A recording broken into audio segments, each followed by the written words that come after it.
Do you like pie? Do you like meatballs? Then you're gonna love what I'm making today. Swedish Meatball Pie! Wow, let's make it now. Grab a pie shell. I cooked some home-style meatballs in the oven. I'm just gonna put those in the pie shell now. I got a jar of gravy that I'm gonna put on top of those meatballs. This is a very simple dish. I'm using mainly all prepackaged foods. How easy is that? Right on top. Next, I got some Lingonberry Jam, that very popular thing you find at IKEA. I'm gonna take some of that and put that right on top of that meatball. I just made some instant mashed potatoes with some butter and dill. And I'm just gonna put this on top of that pie. I think that creating new things is so exciting. What's it gonna taste like? Swedish meatballs aren't actually from Sweden. They're from Turkey.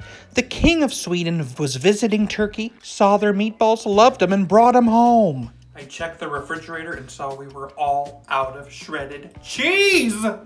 So I'm using sliced Monterey Jack cheese, and I'm gonna put a few slices on top.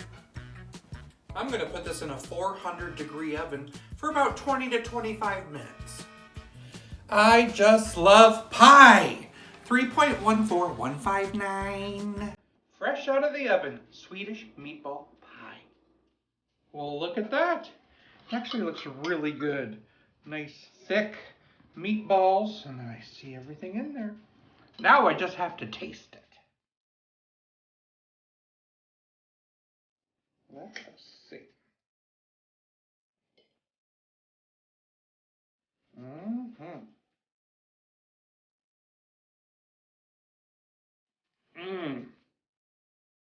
It is fabulous.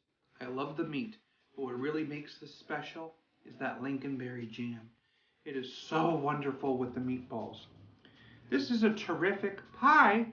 So simple, mainly just packaged things I got from the store. And you can make things like this too. If you like unique recipes, you gotta subscribe to my channel.